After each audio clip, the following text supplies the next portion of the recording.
Hello, Shopify. Today, we are going to learn about one of the technologies that captures carbon dioxide from the air as part of the innovations people have made to combat climate change. Why would you, as Shopify, want to learn about this? This technology is broadly called direct air capture. And as of Q1 of this year, 2021, Shopify has purchased more direct air capture carbon removal than any other company in history. So if you want to learn a little bit more about the sustainability effort that this company is making, listen in. Since this is a short video, let's focus on one specific step within the direct air capture process so that we can understand that well. I'll give you broad context of what the whole process looks like and then zoom in on that one step. Overall, we can make a rough analogy that there is carbon dioxide in the air the way that there is dust in the air. One way to remove that dust could be to blow air through water, let the water grab onto the dust, and then afterward, figure out how to get the dust out of the water. In direct air capture, we can think of air as being blown in horizontally. A solvent, not water, is being allowed to flow down through gravity.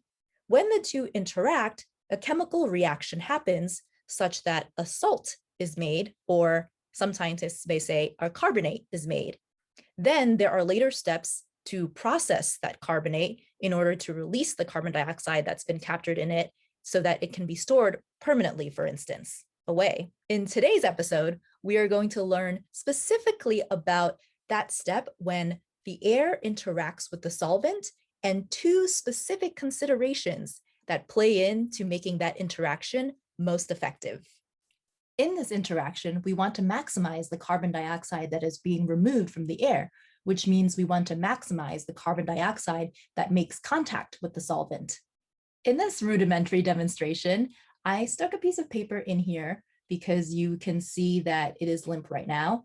And when I turn on the fan to mimic the fan blowing air in, you should see the direction that the air is blowing in.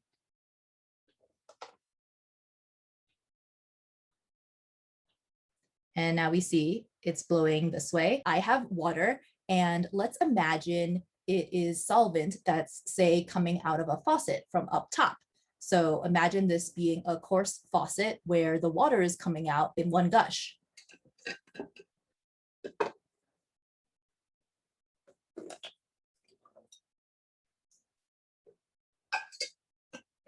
As we can see from that stream of water that came out, we can approximate the water that's coming down as cylindrical.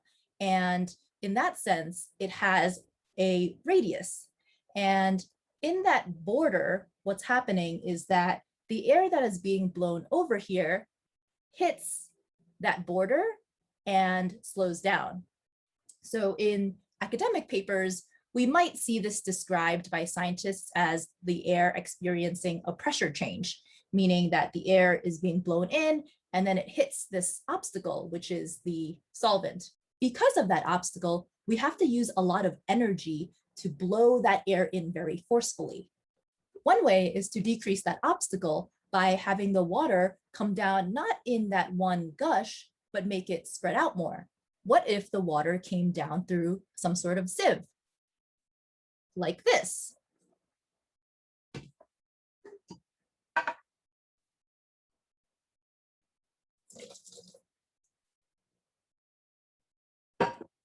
As you can see, the water spread out more, so much so that some of it splashed out of this container I have here.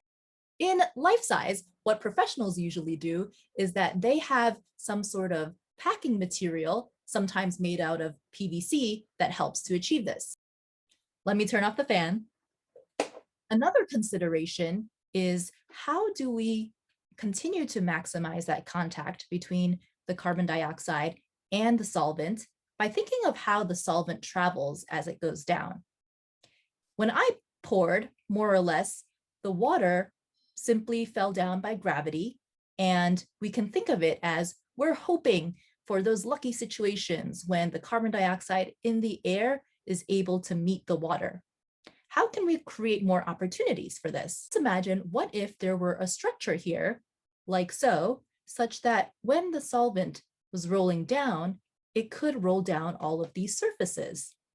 Now, of course, we can go very far in increasing surface area, for example, by instead of using a structure like this, using a structure like this, which is a mesh that is so tightly woven that it is probably hard for you on the camera to see that it is a mesh. So let me turn on my flashlight to help.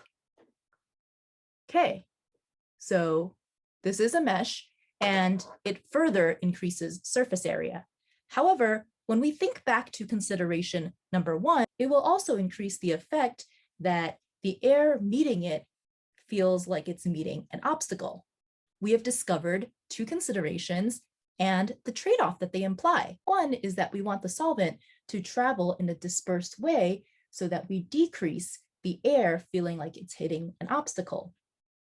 Second is that we want the solvent to have a lot of surface area as it is traveling so that the air has more chances to meet the solvent all over that surface area.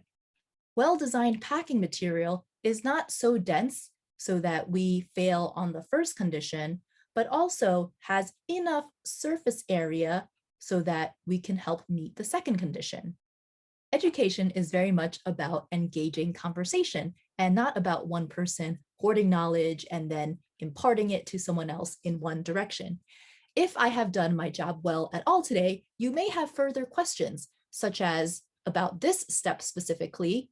What if the material were instead of made of plastic, like you had said, made of metal or any other ingredients? How would that change what's going on? Once that carbon dioxide is captured with the solvent, how do we then go through all of the steps that allow us to permanently store that away? What about in terms of human behavior and incentives? Does innovating on ways to remove carbon from the air encourage organizations to put out more carbon in the air, knowing that it can be removed? If you would like to explore further, catch us in our next episode.